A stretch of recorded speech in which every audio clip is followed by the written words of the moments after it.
pays de la CEDEAO se mobilisent contre le virus Ebola qui continue de se répandre, notamment en Afrique de l'Ouest. Les ministres de la Santé des pays de la communauté des États de l'Afrique de l'Ouest se sont réunis d'urgence hier à Accra, la capitale ghanéenne. Objectif, trouver des moyens de lutte efficaces contre cette pathologie mortelle. Ce vendredi 29 août 2014, la communauté internationale célèbre la journée mondiale contre les essais nucléaires. Cette pratique qui a lieu dans le monde depuis 1945 a des conséquences néfastes, notamment sur les personnes. Avant la reprise des pourparlers intermaliens à Alger, 6 groupes rebelles du Nord Mali signent un protocole d'accord au Burkina Faso. Ce sont les titres. Bonsoir et bienvenue dans cette édition. Nous commençons par l'Ebola. Le nombre de cas augmente, notamment en Afrique de l'Ouest, où plus de 1500 décès ont été enregistrés.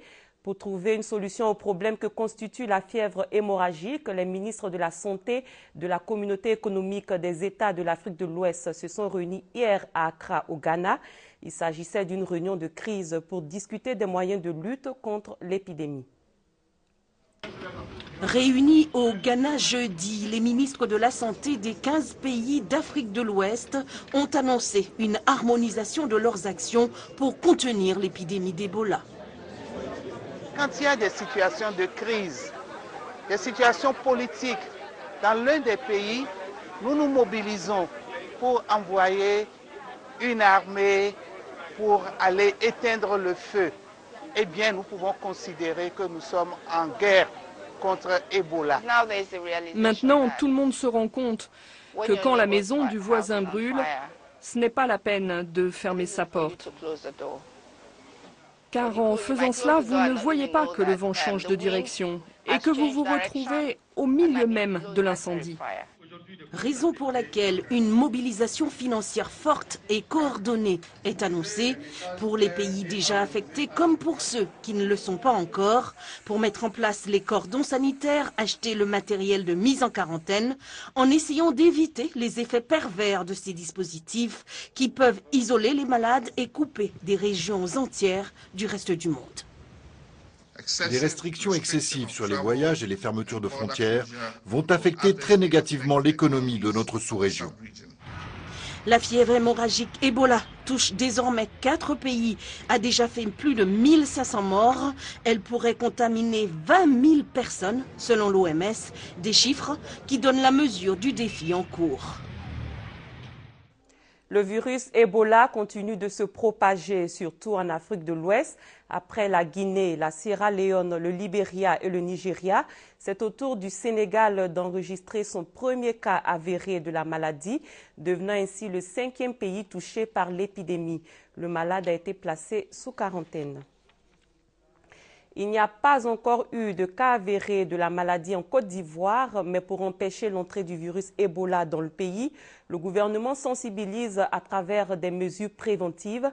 Les populations ont, elles, changé leurs habitudes alimentaires. Plus de viande de brousse. Désormais, leur choix se porte sur la viande de bœuf, le poisson et le poulet. Mais qu'en est-il des prix sur le marché? Herman Yamien a fait son constat dans différents marchés de la place. Une des mesures prises par le gouvernement pour lutter contre le virus d'Ebola en Côte d'Ivoire, l'interdiction de la consommation de la viande de brousse. Cette mesure a fait changer quelque peu les habitudes culinaires des Ivoiriens. Sur les marchés, l'on constate une ruée vers la viande de bœuf et les poissons. On a dit que la viande de brousse rend malade maintenant, il y a Ebola qui est là.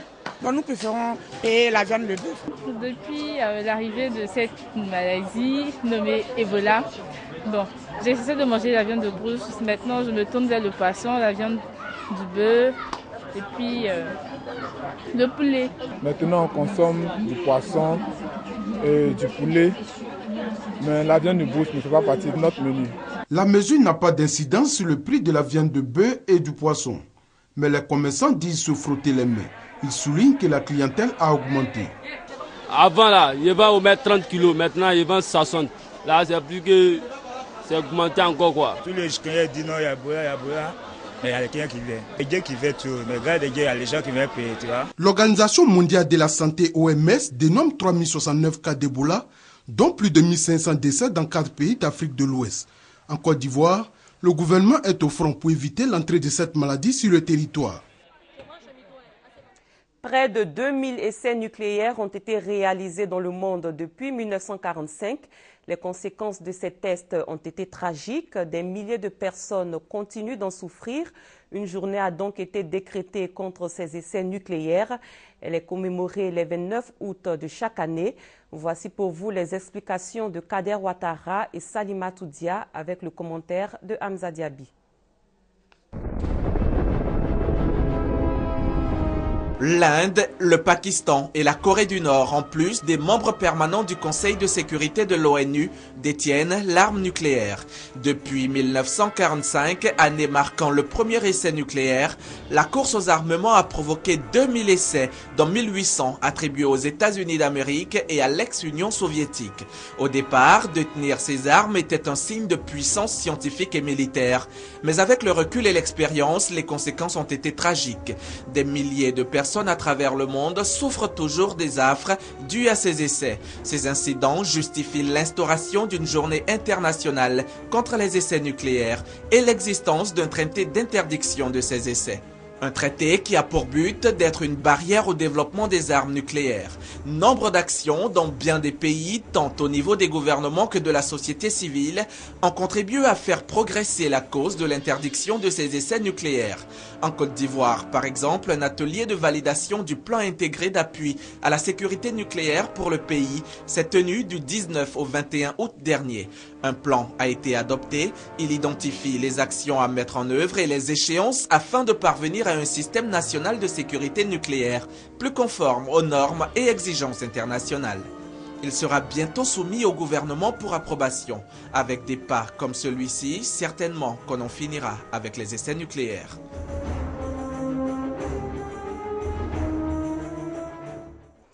Il a participé à la reconstruction de l'armée ivoirienne après la crise. Le général de brigade Claude Regla, conseiller à la présidence de la République, a été distingué. Il est appelé à faire valoir ses droits à la retraite. Ce travailleur acharné a été honoré par l'État de Côte d'Ivoire. Le témoignage d'Abou Sanougou. Après plus de 3 années au service de la Côte d'Ivoire, le général de brigade Claude Regla, conseiller à la présidence de la République, est appelé à faire valoir ses droits à la retraite. Avant son départ, Claude Regla est élevé au rang d'officier de l'ordre national par le ministre chargé de la Défense, Paul Kofi Kofi, représentant le chef de l'État, Alassane Ouattara. Je pense que le général Regla n'en peut partir satisfait, heureux d'avoir accompli la tâche, mais aussi d'avoir laissé ici d'officiers valeureux ivoiriens qui ont pris des responsabilités au sein de notre armée.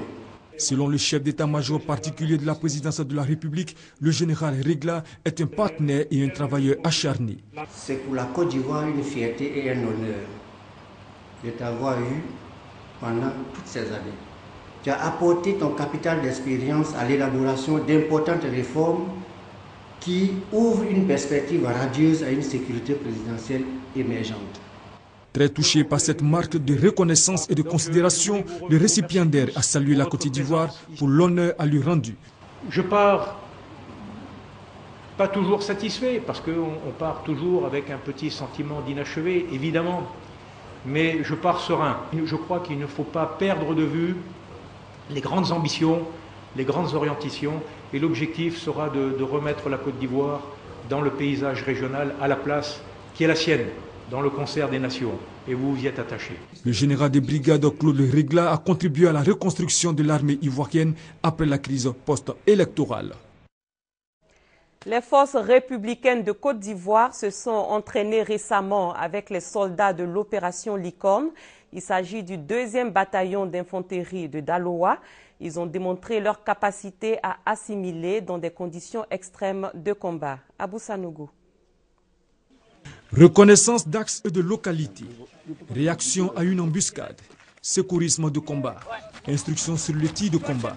Tels ont été les thèmes au menu de cette semaine de formation où les militaires ivoiriens ont démontré leur aptitude à assimiler dans des conditions extrêmes de combat. Il s'est agi pour les militaires ivoiriens de développer les actes réflexes au combat pour le soldat et l'exercice au commandement pour les cadres de l'infanterie. Un exercice qui a été soutenu par la visite effectuée par le colonel Paul Sanzey, commandant la force Licorne, au personnel déployé sur la zone d'entraînement et qui fait la fierté de l'armée ivoirienne d'apprendre aux côtés de la France. à en croire les dires du sous-lieutenant Kwame Boris du 2e bataillon d'infanterie de Daloa. Vraiment, on a appris beaucoup de choses au fil de l'expérience que nos amis de la LICON ont pu nous transmettre voilà, à tous les niveaux, dans les différents cadres, depuis le chef d'équipe jusqu'au chef de section. Arrivé au bataillon, on va transmettre le savoir aux autres. Il est à noter que sous l'impulsion de la coopération militaire ivoiro-française, les forces républicaines de Côte d'Ivoire sont en train de monter en puissance dans la consolidation des acquis et devenir une armée forte. Et toujours en défense, l'Office national de la... On fait un peu d'humanitaire à présent. L'Office national de la protection civile apporte son soutien aux populations sinistrées par les récentes pluies diluviennes dans les villes de Grand Lao, Fresco et San Pedro. Ces populations ont reçu des dons en vivres et non-vivres. Elles ont été invitées à quitter les zones à risque. Nous restons avec Abou Sanougou. Des dons en vivres et non-vivres aux victimes des pluies diluviennes dans les régions du Boclé et du Bassa-Sandra, de la part du ministère d'État, ministère de l'Intérieur et de la Sécurité, à travers l'Office national de la protection civile. À Grand Laou, le directeur général de l'ONPC, Kili Fiagra Fanyidi, a apporté le réconfort et la compassion du gouvernement aux populations sinistrées. Par ailleurs, il les a invités à quitter les zones à risque, exposant à des dangers mortels. Même message à Fresco, où les pluies diluviennes ont causé beaucoup de dégâts, surtout dans le village de Zegba. À San Pedro, dernière étape de la tournée, le directeur général de l'ONPC a témoigné sa solidarité et son réconfort aux sinistrés. Cette ville a enregistré plus de 512 familles sinistrées, composées de 3000 personnes. Pour ces populations sinistrées, ces dons viennent à point nommé. Je voudrais dire merci au président pour ces dons. Pour notre part, en tant que député, maire, nous avons prévu dans le cadre du conseil municipal, au titre du budget 2014, un programme de lotissement. Nous en sommes fiers. Au nom de tous les sinistrés, nous disons merci. Chargé de la gestion de toutes les catastrophes, l'ONPC exhorte les populations à quitter les zones à risque. À l'endroit de ceux de nos compatriotes qui sont encore récalcitrants, nous leur demandons de quitter les sites à risque. Le gouvernement responsable de la République de Côte d'Ivoire est toujours prêt à les assister, à apporter les secours. Mais il faut que chacun à son niveau fasse preuve d'un peu de discipline. Le gouvernement aussi réalise des infrastructures pour les protéger. À San Pedro, nous avons déjà des sites. Nous avons même les maisons témoins qui sont en train de sortir déjà. Et ça, ce serait vraiment, je crois, la solution idoine pour pouvoir parer à nos sinistrés. Une visite de la nouvelle caserne de sapeurs-pompiers civils de San Pedro a marqué la fin de cette tournée de sensibilisation contre les risques civils. Une violente tornade s'est abattue récemment sur la ville de Mans, dans l'ouest de la Côte d'Ivoire. Bilan 4 morts et d'importants dégâts matériels. Arrivés sur les lieux du drame, les autorités municipales de la ville ont apporté leur soutien aux familles des victimes. Eve Boué, Léon Brou. Mans, quartier Grand Bapleu, un site de fabrication de charbon de bois. Ici, le bois utilisé pour nourrir des familles a pris la vie de 4 personnes, dont un bébé de 5 mois. Une tornade s'est en effet abattue sur la ville mardi dernier. Dans sa furie, la foudre fait tomber ce fromager. Il y a une femme qui est venue leur dire à quitter le coin, mais elles n'ont pas voulu. Il y a une qui était nourrice là. Elle dit qu'elle a oublié son biberon en bas des hangars. Donc c'est à son retour maintenant, le bois est venu tomber et puis ça l'a eu. Pratiquement, il y a eu 3 qui sont restés sur le coup et on a envoyé une à l'hôpital. Et c'est la personne qui est restée ce matin. Aussitôt informée du drame, une équipe du conseil municipal conduite par le maire de Mans s'est rendue sur les lieux. Objectif, constater les dégâts et apporter son réconfort aux familles éplorées. Depuis un certain temps, nous avons des soucis à Mans. Il y a de cela quelques jours, la rivière Co est sortie de son lit, faisant d'importants dégâts matériels. Hier encore, nous avons une tornade qui est venue, qui a causé d'importants dégâts matériels dans la ville. Mais surtout, ce qui est déplorable, c'est qu'il y a eu des pertes en vie humaine. Cette solidarité m'en a effectivement besoin.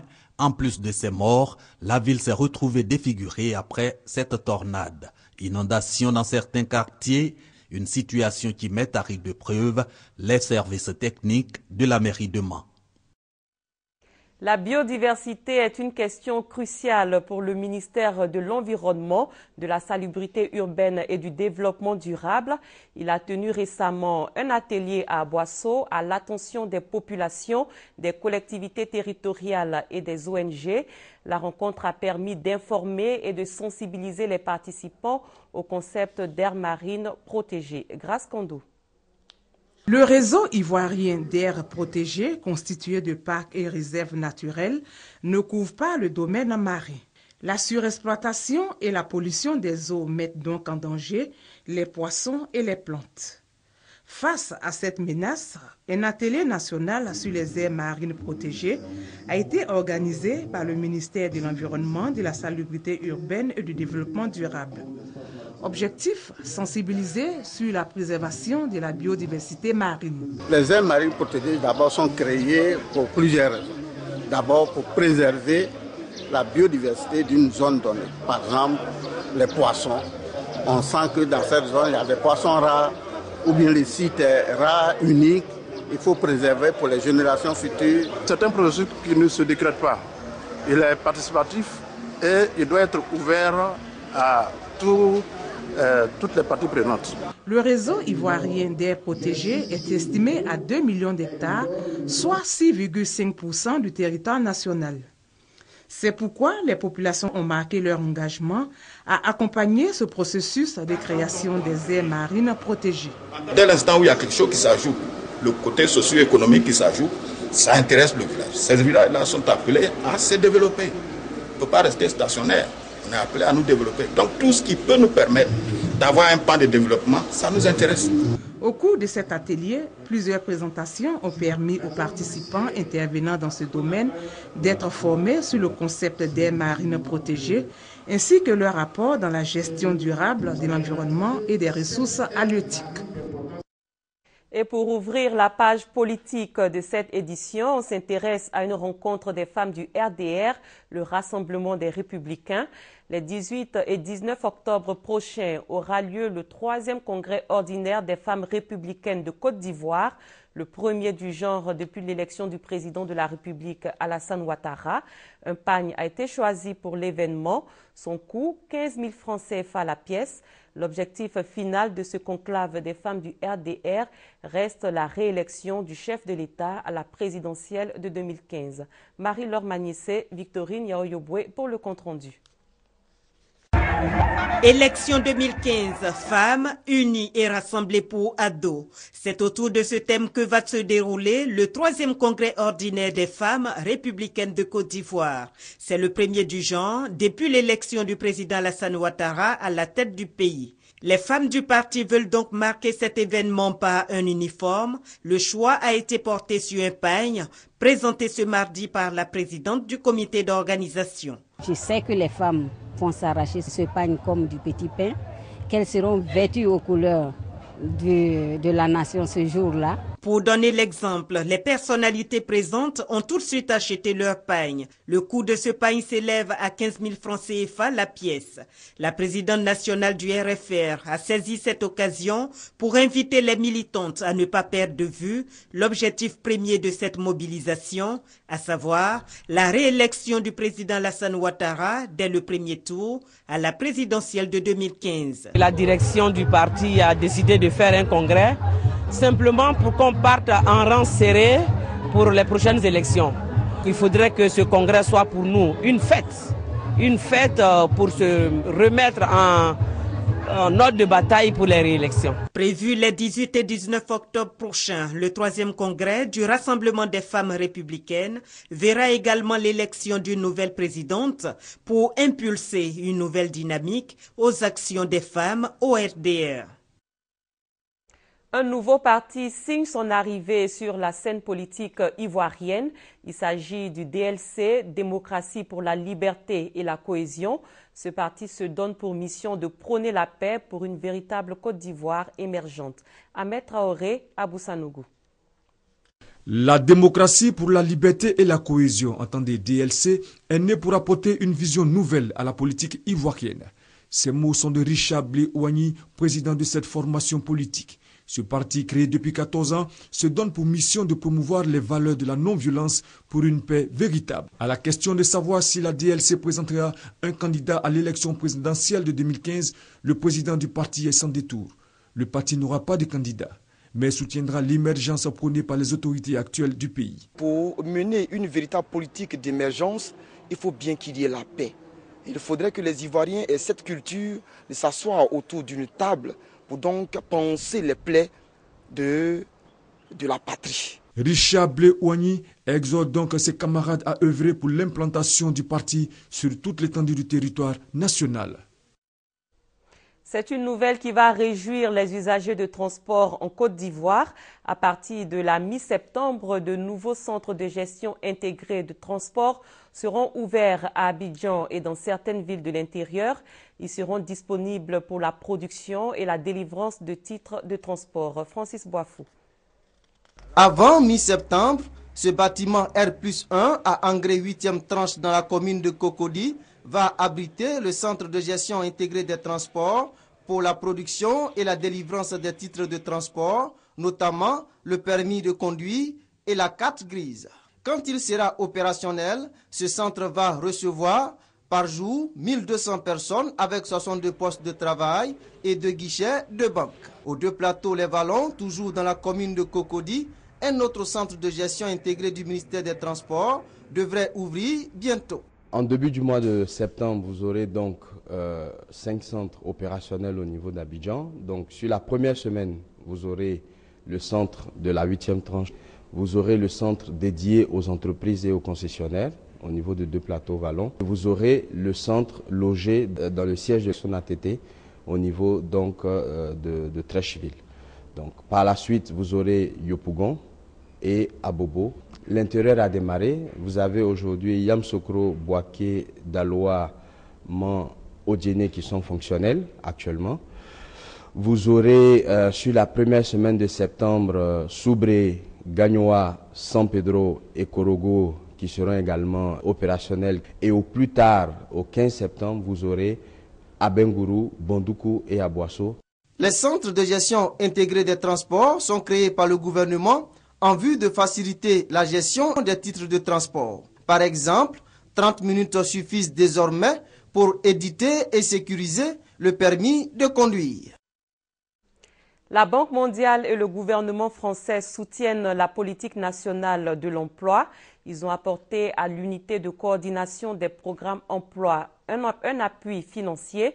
L'UCP Emploi a également reçu de ses 2 donateurs des équipements et des mobiliers de bureau d'un montant de 148 millions de francs CFA. Grâce Kondo.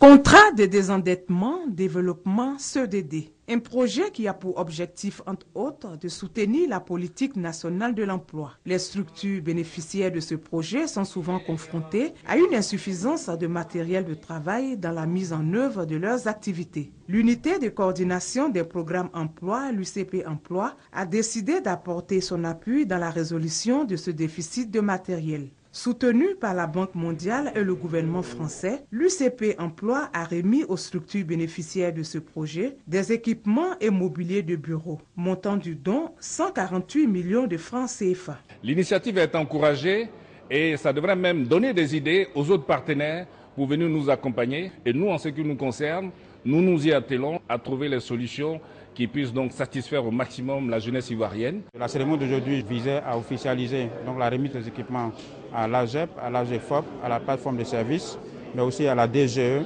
et au SCAD pour que ces structures aient les capacités nécessaires pour une bonne prestation au bénéfice des jeunes. Les structures bénéficiaires sont reconnaissantes à l'UCP Emploi et aux partenaires pour ce geste. Ce matériel-là vient vraiment à point nommé pour donner des solutions, pour donner de la perspective opérationnelle à tous ces demandeurs d'emploi sur toute l'étendue du territoire national. Donc toutes les agences d'exécution sont donc très heureuses pour accueillir ces matériels et avancer sur le chemin de la construction des parcours professionnels des demandeurs d'emploi. Les structures chargées de la question de l'emploi en Côte d'Ivoire appellent les jeunes à visiter leurs locaux pour des informations sur l'emploi. Le Centre national de recherche agronomique a lancé hier une étude nationale des sols. 800 échantillons de sol seront utilisés. L'étude vise à adapter à la texture des sols les différents types d'engrais adaptés à la production. À terme, elle devrait permettre d'améliorer la production cacaoyère par l'engrais. Francis Boifou.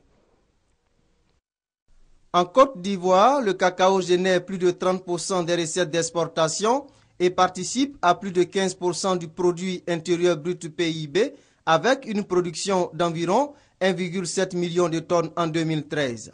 Selon les responsables du Centre national de recherche agronomique CNRA, la production nationale de cacao peut augmenter si l'on trouve des solutions à ces contraintes.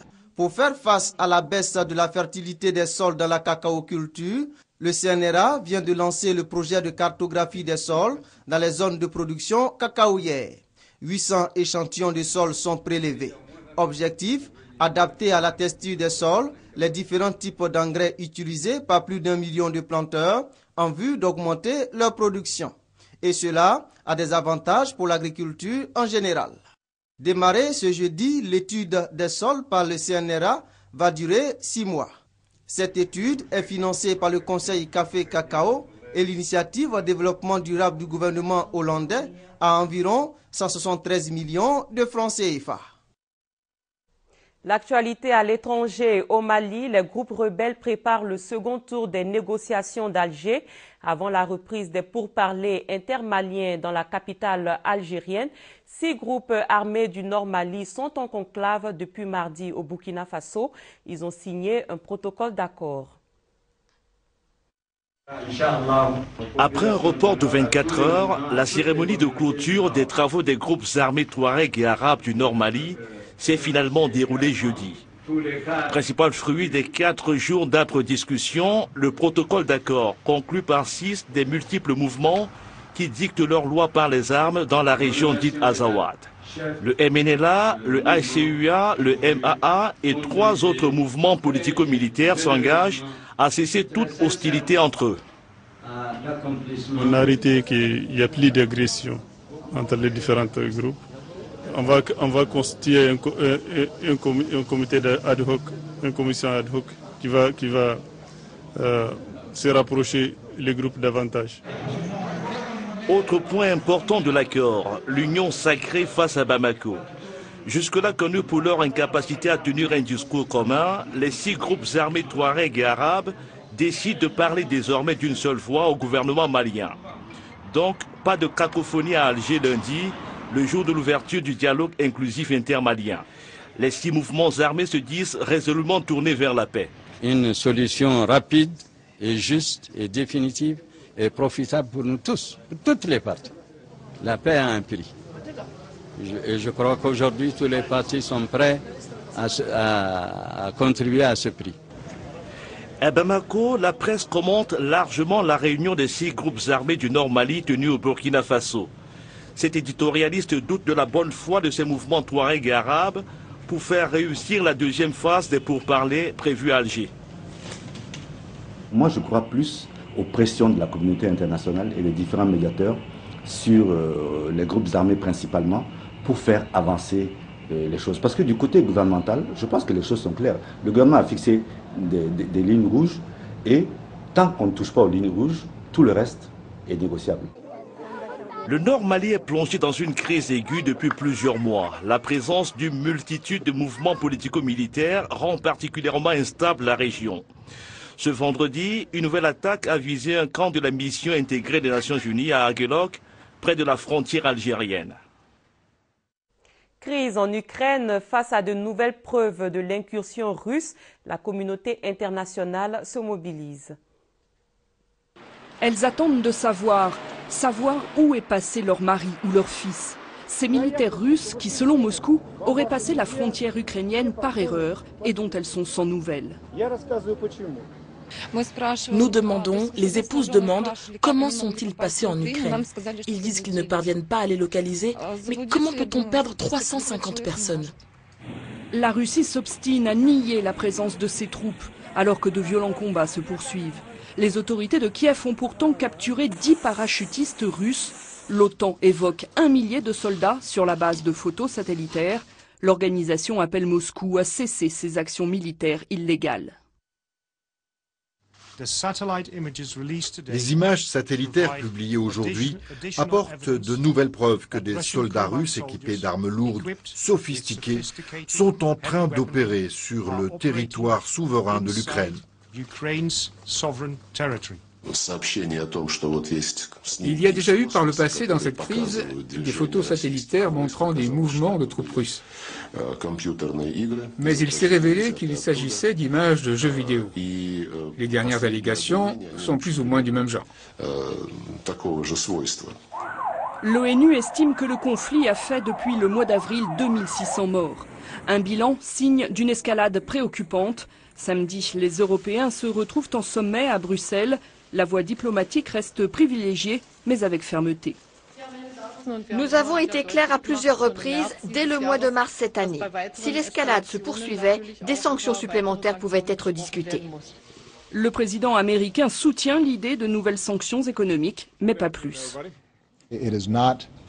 Pour nous, il n'est pas à l'ordre du jour de provoquer une confrontation militaire entre la Russie et les États-Unis dans cette région.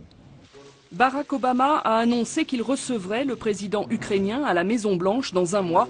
Petro Poroshenko, dont le gouvernement vient d'annoncer qu'il relançait sa demande d'adhésion à l'OTAN. C'est la fin de cette édition. Merci de l'avoir suivi.